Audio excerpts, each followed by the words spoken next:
jetetu iyanke fina terenga koti keki sasa tuna jiro keki siro sasa tuna kiri kitonda ga kiri kiti pasegero ndaga pasegere kiri kitongu makiru kita pasegero kama pare kita angkenta ile ngama maro keki tasombi ngama kamichi keki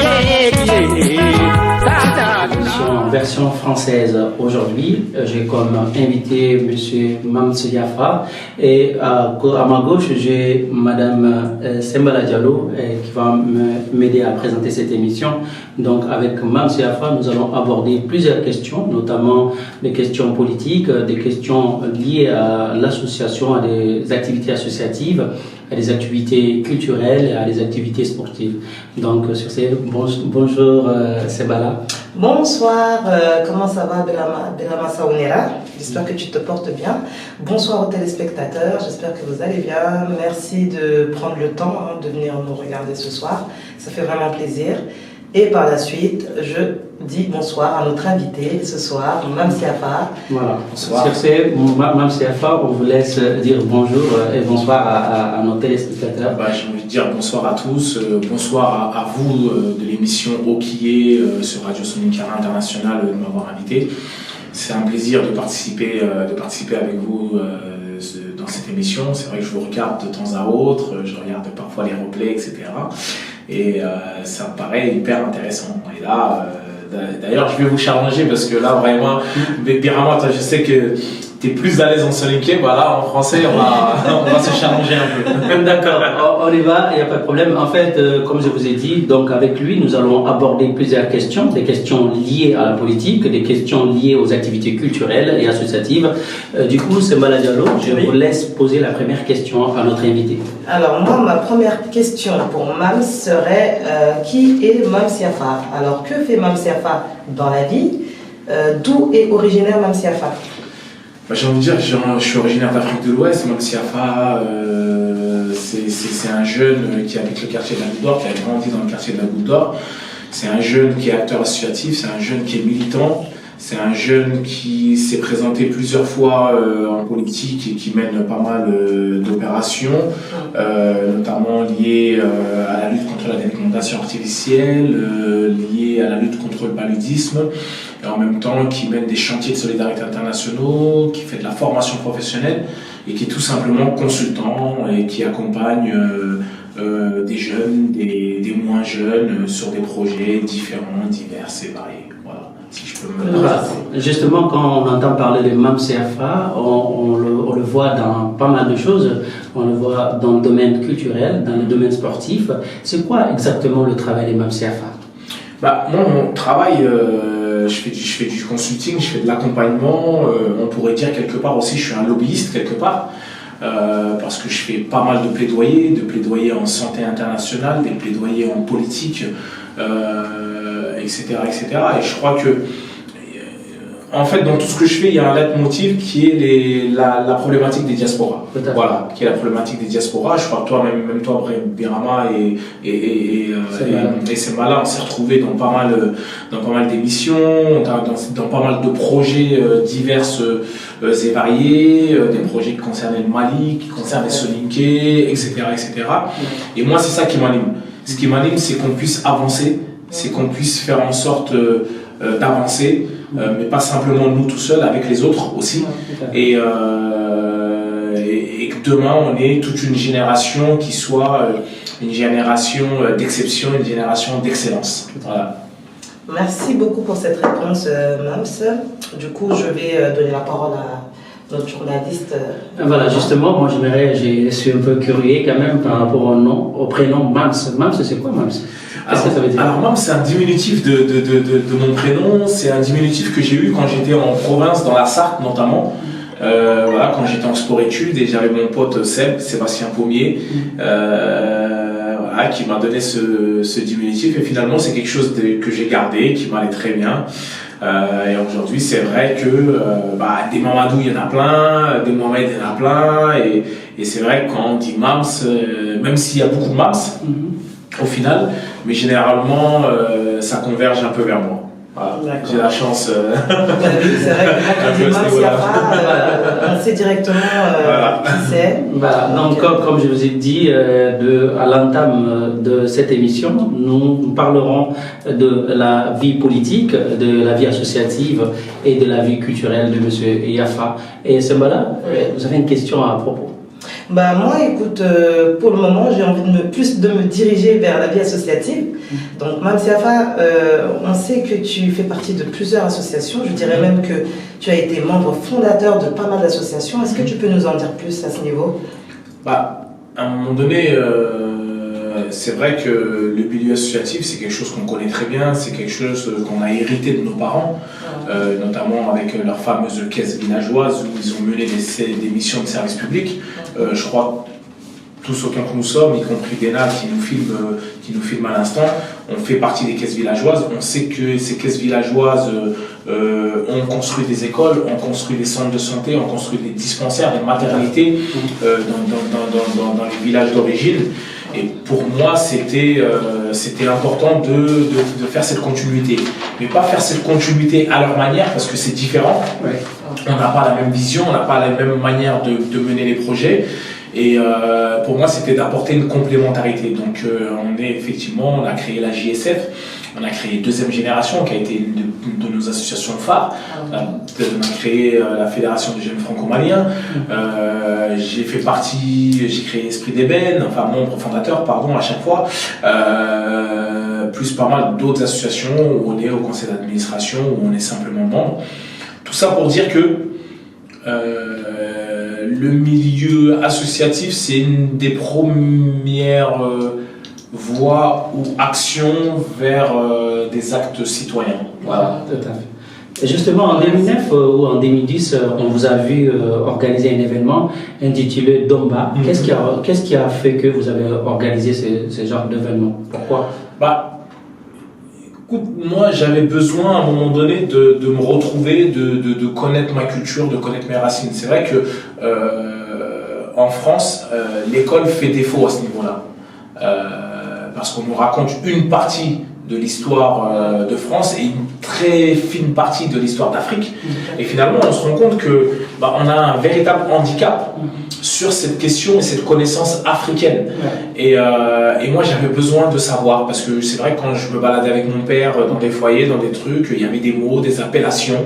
On me disait, ah tiens, toi, t'es le fils de la Sénégafa, donc tu es Garanké, tu es ceci, etc. Et j'avais besoin de comprendre c'est quoi, ça correspondait à quoi, ça voulait dire quoi, tout simplement. Et parfois, c'est vrai que quand tu es plus jeune, tu peux avoir un rejet sur les choses parce que tu as l'impression qu'on te stigmatise. Et je me suis dit, attends, finalement, je vois mon père, il est super fier de ça. Pourquoi moi, je serais stigmatisé par rapport à ça? Et donc, j'ai voulu en savoir plus. Et à partir de là, donc, j'ai créé cet événement. J'ai demandé à des tontons de venir de nous expliquer l'histoire, de nous expliquer à quoi ça correspondait. Et j'avoue que j'ai appris énormément, mais vraiment énormément de choses et puis le rôle social qu'on a en fait finalement dans une communauté, je dirais même dans un empire. Dans un empire, parce que là on parle quand même de plus de 700 ans d'empire qui a continué après dans des royaumes qui aujourd'hui sont des pays, mais ce rôle social il est toujours présent et c'est à la fois un rôle social, j'ai envie de dire, au niveau des classes des métiers, parce qu'aujourd'hui tu vois, quelqu'un qui est d'origine cordonnier, buraliste, en tout cas qui est un maître du cuir, qui travaille le cuir, ça pourrait être aujourd'hui, je sais pas moi, le Louis Vuitton d'aujourd'hui, parce que tout simplement il fabrique des selles, il fabrique des bottes, il fabrique des blousons, des sacs, etc. Et c'est des métiers nobles. C'est des métiers qui sont super nobles en fait. Et pour moi c'était important de connaître ça, c'était important de connaître les chants. C'était important de connaître cette histoire, pourquoi on était un lien finalement dans ces communautés ou dans ces sociétés. Ok, merci beaucoup Mme Siafa. Du coup, moi la question suivante serait, on a vu que tu étais très engagé dans la lutte contre le paludisme. Donc j'aimerais savoir d'où cela est parti en fait. D'où cela est parti et parce qu'on voit qu'il y a beaucoup de force quand même. C'est un travail que tu fais vraiment de façon, je veux dire, avec beaucoup d'acharnement. J'ai pu assister une fois même à un événement sur Paris avec la grande moustiquaire et tout. Donc c'est vraiment quelque chose de très professionnel, très carré. Est-ce que tu peux nous dire la base de cette lutte, d'où tout cela a commencé, où tout cela a commencé? Cette lutte, pour moi, elle a commencé suite à un drame. C'est souvent des drames qui t'amènent à mener des luttes. Je pense d'abord à une de mes petites sœurs qui malheureusement est décédée de cette maladie. Moi-même, je l'ai eu. J'ai eu beaucoup de gens dans mon entourage qui ont justement été victimes de ce petit moustique. Et finalement, j'avais besoin de comprendre. J'avais besoin de mener mon action, de mener mon combat. Et en 2006, je rencontre donc des agences au niveau de l'ONU, au niveau du Fonds mondial et au niveau de l'OMS, de l'Organisation mondiale de la santé, et je leur propose un projet. Je leur propose un projet qui était plutôt un projet de plaidoyer, qui était un projet de rassembler le monde du football et le monde médical sur des opérations de plaidoyer, parce que je trouvais que les messages qui étaient véhiculés, notamment en termes de plaidoyer, en termes d'information vis-à-vis des enfants, puisqu'il faut savoir que le paludisme, les premières victimes, ce sont les femmes enceintes et les enfants de moins de 5 ans, et qu'à un moment donné, quand tu es médecin et quand tu es chef d'État et que tu parles à un enfant de moins de 5 ans, ils vont pas t'écouter. Par contre, quand tu t'appelles Didier Drogba, tu t'appelles Samuel Eto'o et j'en passe, il va t'écouter, il va être attentif à ce que tu vas lui dire. Si toi, en tant que footballeur super connu, tu lui dis dors sous une moustiquaire, et il va dormir sous une moustiquaire. Alors que ses parents, et s'ils lui disent, ou si c'est les gens de l'État, plus ou moins, il va pas écouter. Parce qu'il a besoin d'avoir des icônes, de ressembler à ses idoles. Et ça a été mon premier fait d'arme dans la lutte contre le paludisme. Et après, je vous laisse parler un peu. Je crois qu'un des vrais trucs que j'ai fait, et dont je suis assez fier, au-delà de ces dernières années, les grands événements, les grosses opérations qui se sont déroulées aussi bien du côté de Lyon, dans le cadre de la 6e rencontre du Fonds mondial, où il y avait je ne sais pas combien de chefs d'État, etc., ou la rencontre sur le parvis de l'hôtel de ville de Paris. Ça a été un fameux match à Bamako, où toutes les griottes, j'ai réuni toutes les griottes chanteuses du Mali, qui ont joué contre les femmes de la RTM, et également la même chose chez les hommes. Et lors de ce match, il y avait Oumou Sankaré, Bambali Koné, etc. Voilà, et ça fait partie des faits d'armes que... C'est le RTM qui a gagné ce match. C'est le RTM qui a gagné ce match, tout à fait. Voilà. Ça fait partie des choses que j'ai organisées avec ma team. D'ailleurs, je les salue au passage. Et voilà, quoi. Et donc, je suis super content d'avoir participé et d'avoir contribué, en tout cas, à bouger les lignes à ce niveau-là. Et puis j'ai pu voyager beaucoup. J'ai été en Tanzanie, au Kenya, en Afrique du Sud, au Ghana, Burkina, etc., pour voir comment s'est déroulée la lutte contre le paludisme. Et j'ai rencontré des gens extraordinaires. D'ailleurs, paix à son âme, le professeur Ogobara Dombo, qui est un des pionniers, notamment dans la lutte contre le paludisme, qui a un centre de recherche qui est à l'hôpital Point G à Bamako, qui est un des centres les plus performants au niveau du monde à ce niveau-là, le Malaria Research Treatment. Et voilà, tu rencontres en fait des gens incroyables qui sont là et qui sont dans la lutte, et tu te dis waouh, on fait partie d'une équipe et on va essayer. Et d'ailleurs, on le voit sur ces 10 dernières années, ça a été quasiment réduit de moitié, parce que même plus de la moitié, parce que à l'époque, moi, quand j'ai commencé, c'était un enfant qui mourait toutes les 2 minutes, et aujourd'hui, c'est un enfant qui meurt toutes les 30 secondes.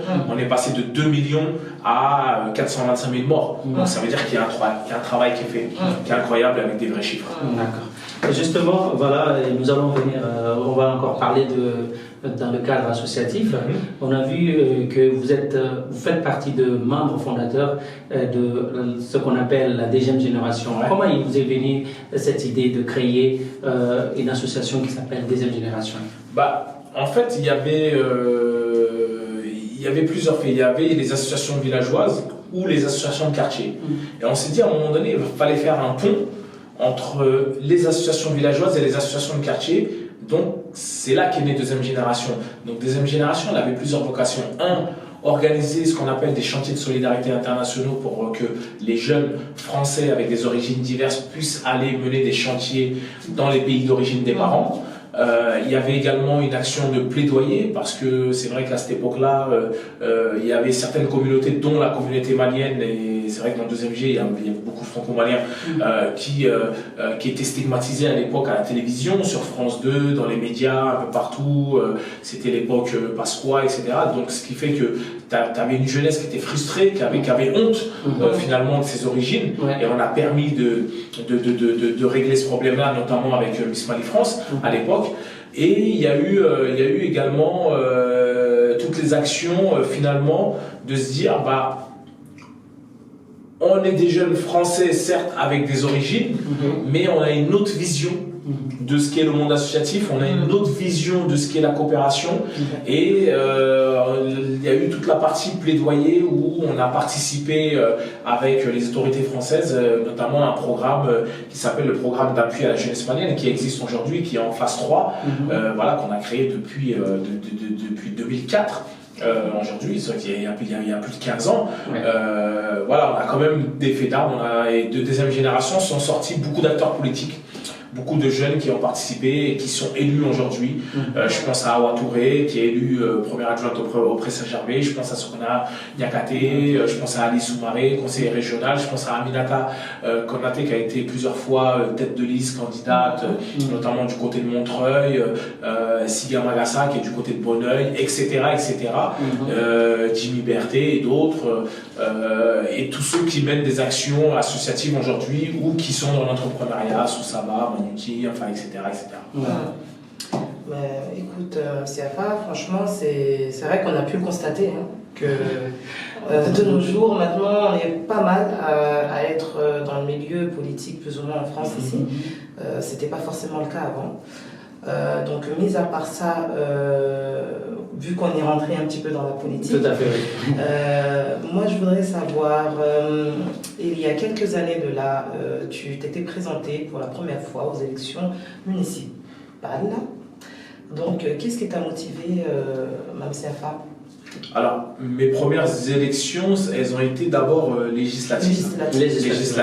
Donc, voilà, c'était... Ce qui m'a motivé, c'est que c'est à la suite de ce que je vous ai raconté, là, toutes les actions associatives, je me suis dit, mais c'est vrai que l'associatif a ses limites. Oui. Donc à un moment donné, il faut être dans l'exécutif, il faut voir plus loin et aller plus loin. Et pour aller plus loin, il faut rentrer dans le combat politique. Et justement, le fait de poser un acte et de se dire que voilà, je suis français, certes avec des origines africaines, mais je suis en capacité de siéger à l'Assemblée nationale, je suis en capacité de siéger dans un conseil municipal, je suis en capacité de siéger dans un conseil régional, etc. Et l'idée, c'était de dire, voilà, on y va, on fait, c'est possible, et les autres vont suivre. Tout à fait. Et je crois qu'il faut poser des actes. Parce qu'on ne peut pas toujours être attentiste en disant ou en attendant que l'autre fasse à notre place. Non, posons des actes. Il y en a plein d'autres qui vont arriver après et qui vont se présenter, qui vont arriver, qui vont faire des choses, etc. Et aujourd'hui, on le voit. On est beaucoup. On est beaucoup. Ça ne veut pas dire que on est là à faire, comme certains pensent, du communautarisme ou je ne sais pas quoi. Non. On est là parce qu'on a aussi notre place, on a aussi notre vision, on a aussi nos problématiques. Et à un moment donné, on doit composer avec tout le monde pour faire avancer ce pays ou ces villes, etc. Voilà, justement, vous avez parlé de votre expérience au niveau des élections législatives. Cette année, d'ailleurs, le deuxième tour des élections municipales se tiendront le 28 juin. Et vous êtes candidat aux côtés des Verts. Pourquoi les Verts? Alors, j'ai choisi les Verts parce que,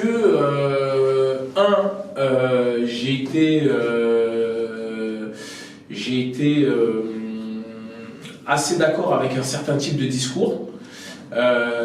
Deux, il y avait la question des partis classiques qui ont fait leur temps et dont on connaît tout leur bagage, toute leur historique, etc. Et je dis pas certains n'ont rien fait, hein, mais quand on regarde le pour et le contre, voilà, on a plutôt envie de partir en courant, en tout cas en ce qui me concerne. Après, ceux qui sont dans ces partis classiques, tant mieux pour eux, et qu'ils avancent là-dedans, bah, je suis content pour eux, etc. En l'occurrence, pour pas les citer, hein, on va dire qu'aujourd'hui c'est les Républicains, anciennement UMP, anciennement RPR, tout ce que tu veux, etc.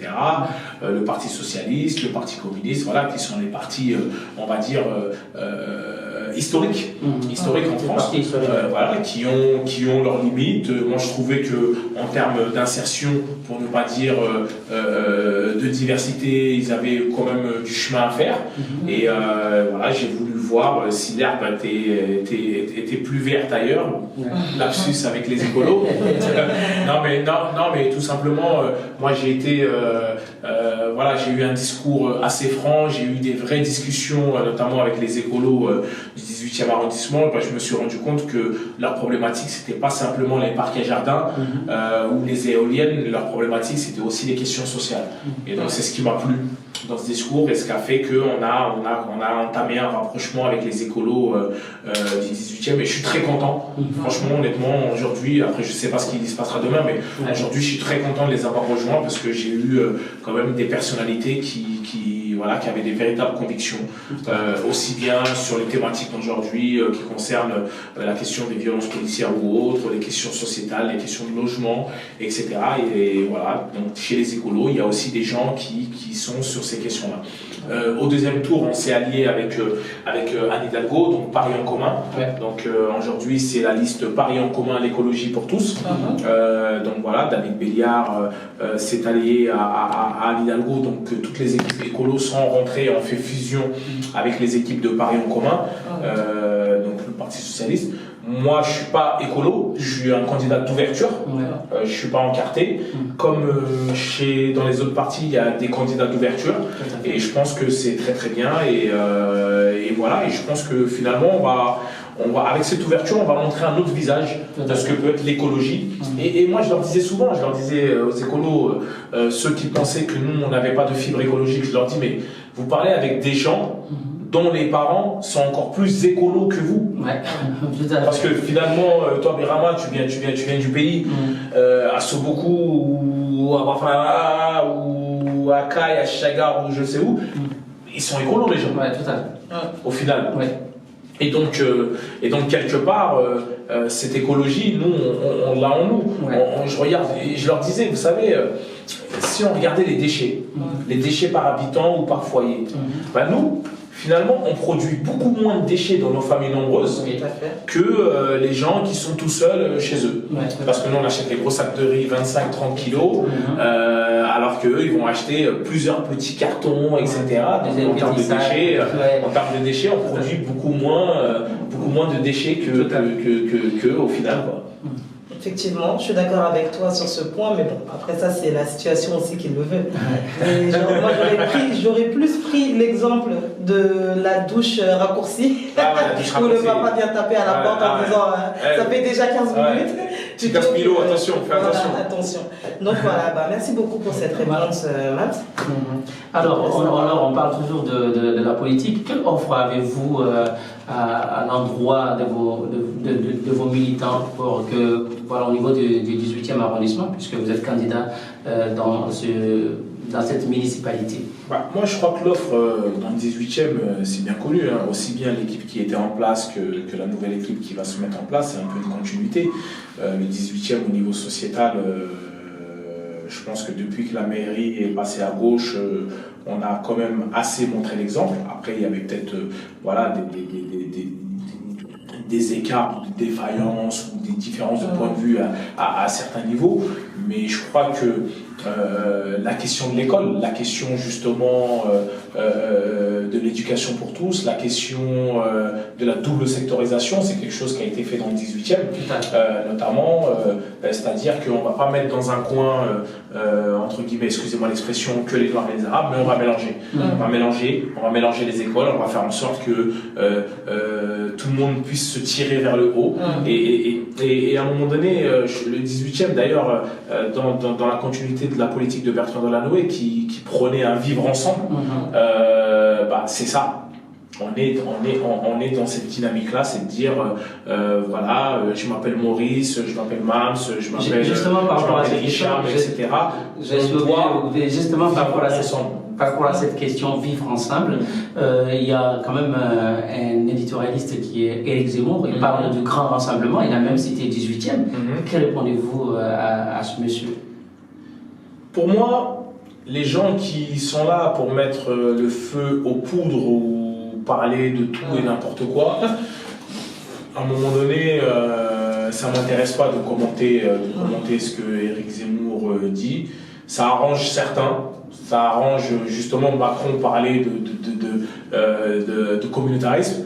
Bah, il devrait justement interdire et de faire en sorte que des mecs comme Zemmour puissent parler à la télévision, parce que c'est eux finalement qui poussent à cela. Oui. Nous, on ne regarde pas son voisin, on est là, on avance avec tout le monde, et quand on est dans nos quartiers, bah, il y a de tout. Il y a de tout.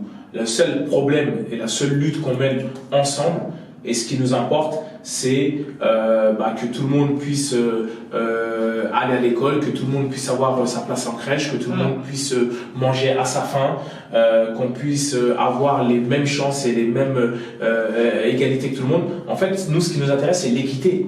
C'est juste un système d'équité. C'est de dire, aujourd'hui, il y a des gens qui écrasent d'autres, dont laquelle fait partie le président de la République actuel. Et nous, on veut plus d'équité, plus d'équilibre dans la société. C'est tout ce qu'on regarde. Au lieu du grand remplacement théorisé par Éric Zemmour. Voilà.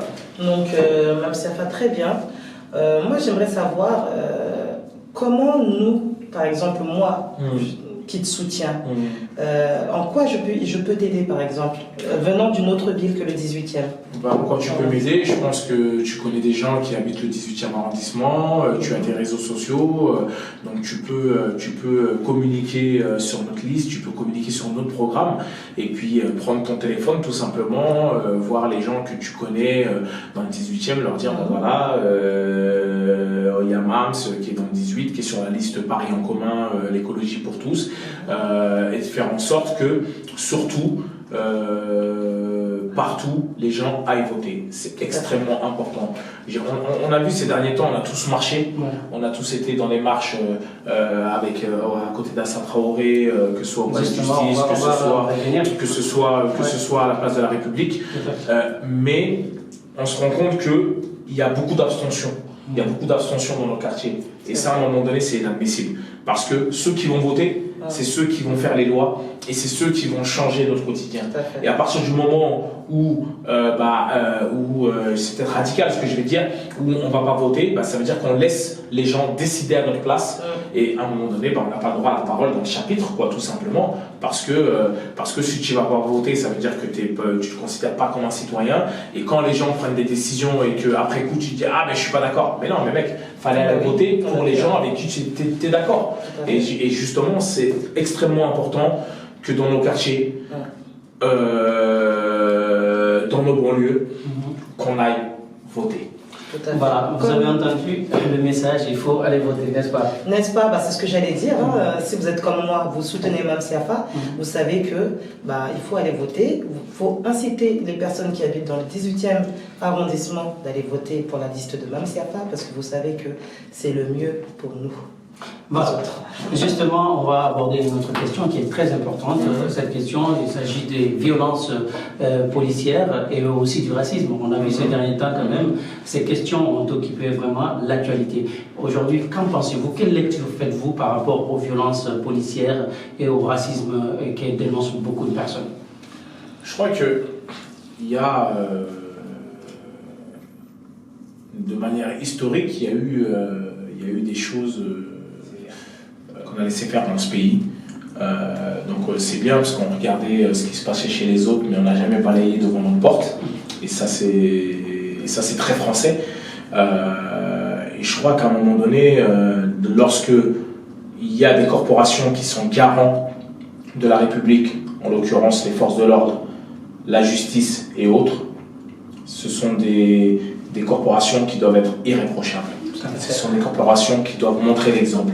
Et à partir du moment où il y a un virus ou un cancer dans un corps, il faut l'extraire. Ouais. Et je crois qu'on a trop laissé faire. Ouais. Ça s'est trop gangréné à l'intérieur. Et il faut prendre des mesures fortes. Il faut prendre des mesures fortes.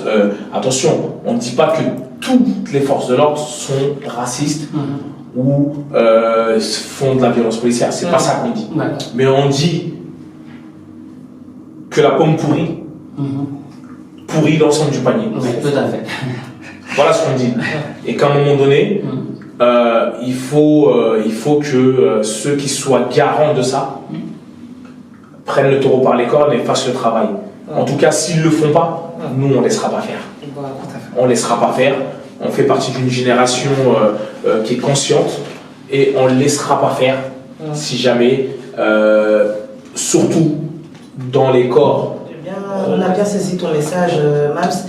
Alors toi, en tant que candidat au municipal, si jamais demain vous passez, donc on vous le souhaite, par rapport à cela, à ces événements-là, quelles seront vos actions? Nous déjà dans le 18e, on en discute, avec notre groupe politique par rapport à des actions qu'on aimerait bien mener, etc. Pour l'instant, c'est vrai qu'on est plutôt concentré sur la question des élections et le fait parce qu'on a en face de nous quand même, même si les sondages nous donnent bien placés, mais il faut quand même aller aux urnes, parce que t'as beau être bien placé, mais si personne ne va aux urnes, finalement, ce sont tes concurrents qui vont rafler la mise. Donc notre priorité, c'est d'abord ça, mais il est clair que on a des positions assez tranchées. Il faut savoir que sur notre liste, il y a par exemple Anzouman Sissoko qui a été le porte-parole des sans-papiers pendant longtemps, qui était la figure des sans-papiers en France, qui s'était même présenté alors qu'il n'avait pas de papier. Ils avaient créé une liste aux élections municipales. Aujourd'hui, il a été sur notre liste, comme l'a voulu notre tête de liste de l'époque, qui est toujours dans notre groupe politique.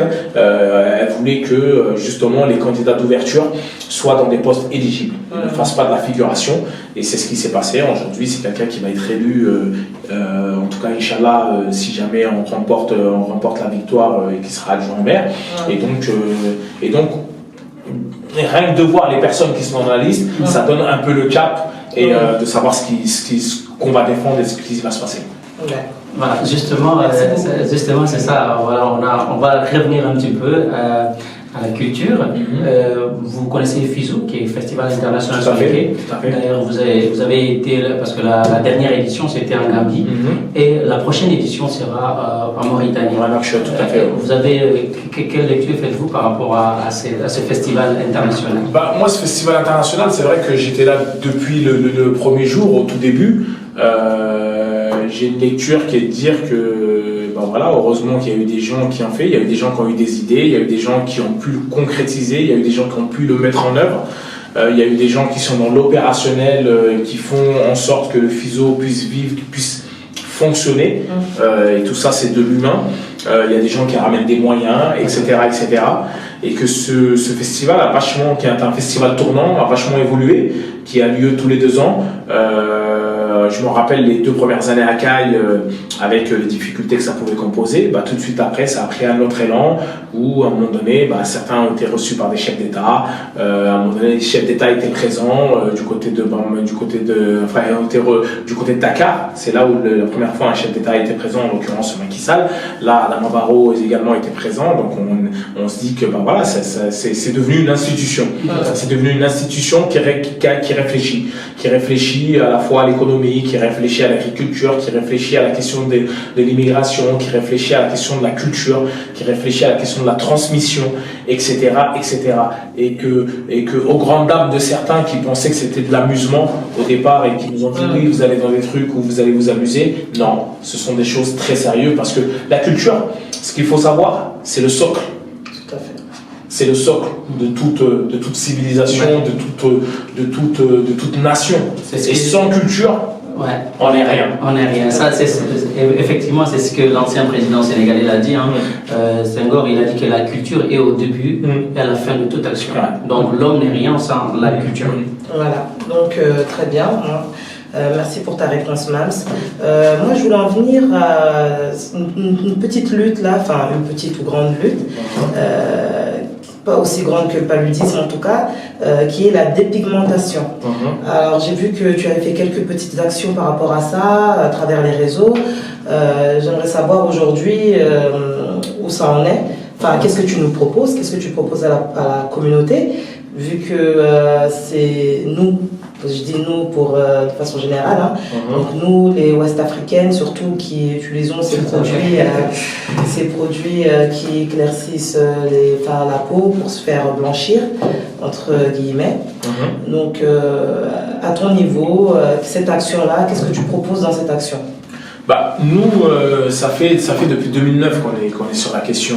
C'est vrai que les gens pensent qu'ils ont vu les affiches dans le métro, mais ils oublient qu'il y a eu un travail qui a été fait en amont depuis des années. Et c'est vrai que toutes nos opérations que l'on mène au sein de mon association Esprit Rebelle, c'est des actions pérennes. Donc la plupart des actions ont au moins 10 ans, voire plus, ou s'approchent de la dizaine d'années. Et que cette question, à un moment donné, nous, on l'a tournée autour de l'estime de soi. On sait qu'il y a un problème dans la société qui fait que ça pousse ces jeunes filles à aller se dépigmenter. On a relevé 3 facteurs dans le monde, notamment, d'ailleurs je vous pose la question à vous, d'après vous, quel est le continent qui se dépigmente le plus? C'est l'Afrique, ça, il y a même pas... Les États-Unis? Non, c'est l'Afrique. Non, l'Afrique. J'hésite entre les deux. Écoutez, vous avez tous les deux faux, parce que le continent qui se dépigmente le plus, c'est l'Asie d'abord. Et de loin, devant l'Afrique. C'est-à-dire que si on a 100%, on a un camembert, on a entre 65 et 65% environ, c'est l'Asie. On a une vingtaine de pourcents, c'est les Amériques, et l'Afrique, c'est uniquement que 15%. Parce que en fait, ce sont des idées reçues. Ce sont des idées reçues. Alors, sur l'Asie, c'est un facteur qui est lié à la lutte des classes.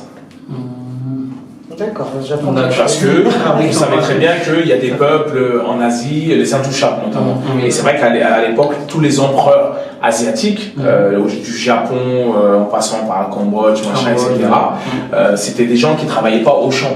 Donc c'est ça qui faisait la différenciation entre les deux. Donc eux, ils étaient toujours clairs, la peau, on va dire, presque porcelaine. Et ceux qui étaient au champ, les paysans, ils étaient au soleil, donc ils étaient noirs. Donc c'était une différence de classe sociale. Et ça, c'est resté. Et aujourd'hui, on a même des peuples en Asie, en Inde, notamment les intouchables. Qui sont considérés comme des moins que rien. Ça veut dire qu'ils sont encore plus bas que terre. Et ça, c'est inadmissible. C'est inadmissible. Ensuite, on a les Amériques. Les Amériques, c'est toute l'histoire de l'esclavage. C'est toute l'histoire de la ségrégation. Et je ne sais pas si vous vous rappelez de cette fameuse phrase nègre des champs et nègre de maison, où finalement, les nègres de maison, c'était des gens qui étaient un peu plus clairs. Mais pourquoi ils étaient plus clairs? C'est parce que chez les maîtres, non, même pas. Chez les maîtres, il y a eu des viols.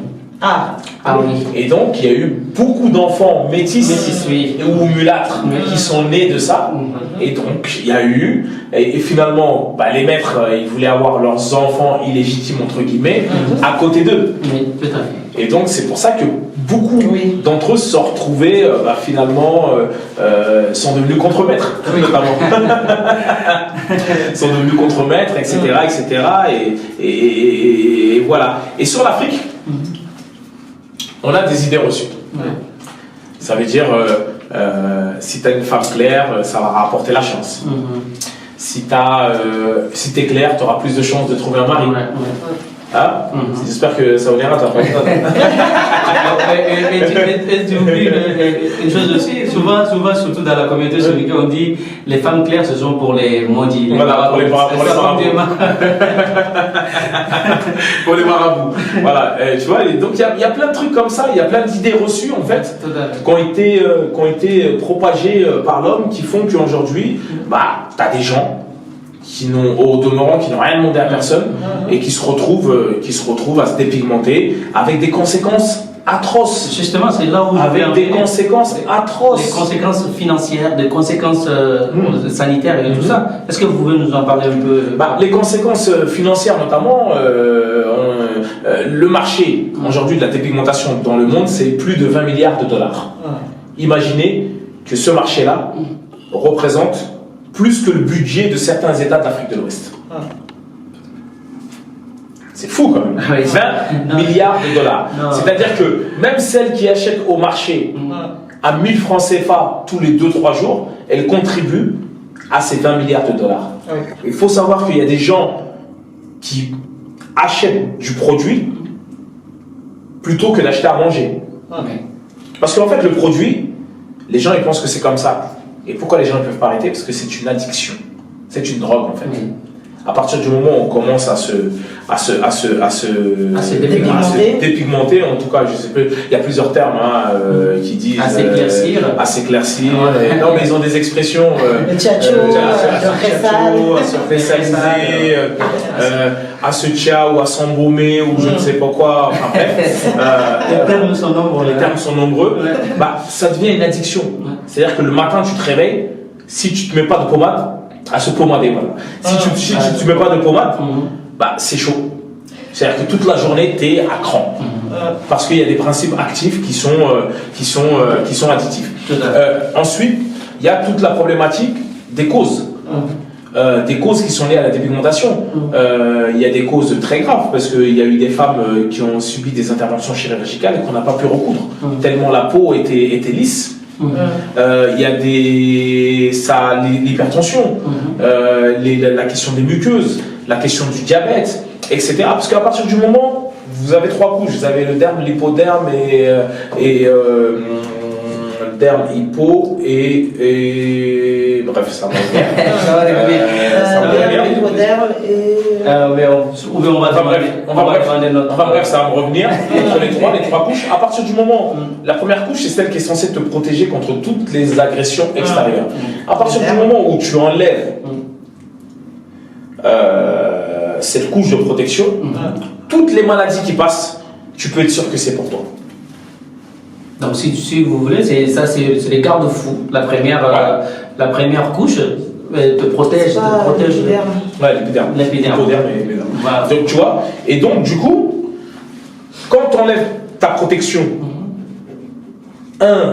aussi même la question d'odorat, on peut parler des questions d'odorat, les vergetures, les machins, etc. Enfin, il y a des complications extrêmes. Mais il y a le travail médical qui finalement arrive à la fin, mais il y a d'abord un travail de conscientisation, un travail psychologique pour faire en sorte que les femmes puissent arrêter. Il y a aussi des hommes. On parle des femmes, mais il y a aussi des hommes. Il y a aussi des hommes. Même des stars. Voilà, on en connaît, qui pratiquent, etc. Donc voilà. Mais en tout cas, nous, on a mis en place avec notre association un programme grâce à l'aide des hôpitaux de Paris et grâce à l'aide d'une fondation connue de la place. On a mis ce qu'on appelle des programmes de sevrage. Pour pouvoir accompagner les gens et faire en sorte que ces gens puissent arrêter. Voilà, justement, les conséquences sont nombreuses. Donc, il faut quand même avoir un budget conséquent pour pouvoir se dépigmenter. Tout à fait. Donc, c'est malade, vous avez une question Moi, j'ai une dernière question pour Mme Siafa. J'ai vu que tu faisais pas mal d'activités pour les enfants, tout ce qui était éducatif, pas mal d'animations. Même dernièrement, je t'ai vu que tu avais fait une espèce d'animation là, au niveau de la Goutte d'Or, c'est ça, avec les enfants. C'est des choses que vous avez déjà un programme en place pour les enfants une fois que la liste sera passée, je le souhaite. Évidemment, on va continuer là-dessus parce que pour nous, l'éducation, c'est une des choses prioritaires. Et au sein même de l'équipe et également du maire actuel et des équipes avec lesquelles on travaille, que ce soit au niveau des écologistes et autres, ce sont des questions qui nous animent. On a discuté avec la mairie de Paris sur la question comment ouvrir les écoles, faire en sorte que pendant la période Covid, tous ceux qui ont des rattrapages à faire puissent en bénéficier et puissent être mieux armés, notamment les jeunes dans les quartiers populaires, pour qu'ils puissent avoir le niveau, en tout cas éducatif, qui puisse les aider à s'en sortir. On a aussi mené des opérations auprès des enfants où on a remis des ordinateurs pendant la période Covid, parce qu'il y a pas mal de cours qui se sont faits de façon numérique, et donc c'était important de résorber la fracture numérique, parce qu'on sait que dans beaucoup des familles, dans les quartiers pop, les gens n'avaient pas d'ordinateur, ils ont des téléphones portables, certes, mais faire ses devoirs sur un téléphone portable, c'est extrêmement compliqué. Donc on a remis plus d'une trentaine d'ordinateurs à des familles, à des enfants. On a fait aussi de la distribution pendant la période de denrées alimentaires. Mais pour revenir à l'éducation, pour nous, c'est la base. C'est-à-dire que si on a des jeunes qui sont éduqués, qui ont les mêmes armes scolaires que les autres, ça veut dire que finalement, l'égalité des chances, elle est possible. L'égalité des chances ne peut se passer qu'uniquement à travers le socle de l'éducation. Merci beaucoup, Mame Siafa. Donc je rappelle que c'est Mame Siafa qui est notre invité. Nous avons parlé avec lui de questions politiques, des questions associatives, des questions de santé. Sembala, vous avez une annonce à passer. Oui, alors moi j'ai une petite annonce à passer. Donc, dans un premier temps, je tiens à remercier notre partenaire officiel qui est Awa Serani Jawara. Donc sa marque s'appelle Be Shine, donc c'est une maquilleuse professionnelle depuis maintenant 3 ans. Vous allez la retrouver sur sa page Awa Serani Jawara sur Facebook, elle vous donnera plus de détails. Donc on tient à la remercier. Merci. C'est elle qui m'a sublimé comme ça aujourd'hui. Et par la suite, pour tous ceux ou celles qui souhaitent participer à notre émission, nous proposer, nous faire découvrir un projet ou autre, vous êtes soninké ou alors autre, vous voulez faire découvrir votre activité, votre projet à la communauté soninké, n'hésitez pas à nous contacter. Donc pour cela, on a un numéro de téléphone qui est le 07 51 42 59 84. Et on a aussi une adresse email qui est okiyefana@gmail.com. Alors, merci Sembala pour cette annonce. Mams, j'ai une dernière question à vous poser. Vous êtes célèbre aujourd'hui, vous êtes une des fiertés quand même du monde de la communauté soninké. Comment vous vous êtes trouvé dans cette célébrité et comment vous vivez cette célébrité? Comment je la vis célèbre, après tout est relatif, hein, c'est vrai. Pour lui, tout est relatif. Pour nous, vous êtes une fierté, surtout dans notre communauté. C'est vrai qu'il y a des grands noms dans la communauté soninké. Moi, c'est vrai que je suis l'héritier, un des héritiers en tout cas d'un grand nom. Si on parle de mon père qui est connu, c'est vrai, dans la communauté soninké, comme les Ganda Fadiga, comme certaines autres personnalités, comme l'a été Feu, notre président Diadi Soumaré, etc., etc. Je crois que il y a Ganda Fadiga qui disait une chose et parlait de Golé Ado Djikou. Golé Ado Djikou, ouais. Tu vois, c'est-à-dire que le travail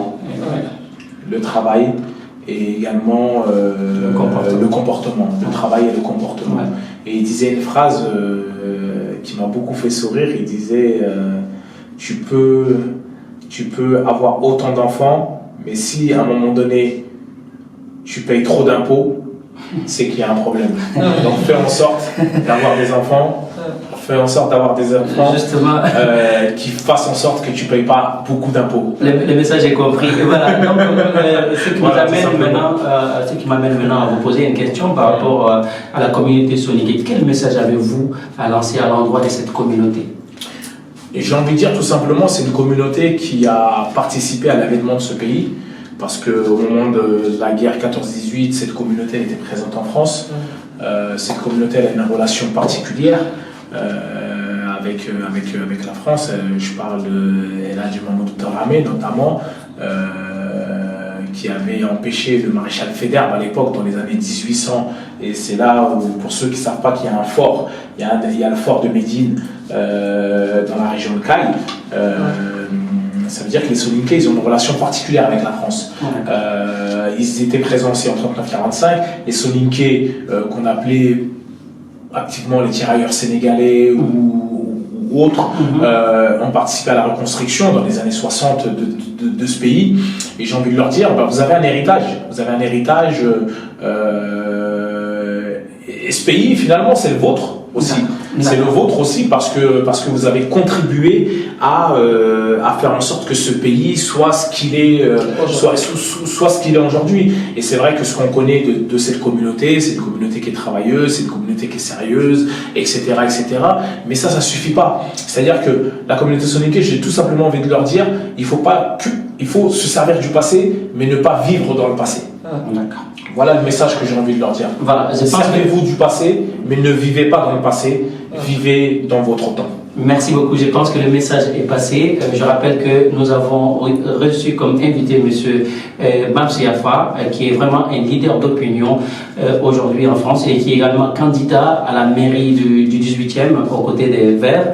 Donc nous vous invitons à voter pour lui. J'ai co-animé cette émission avec Sembala Diallo. Donc nous vous disons merci et à la prochaine. Inch'Allah. À bientôt.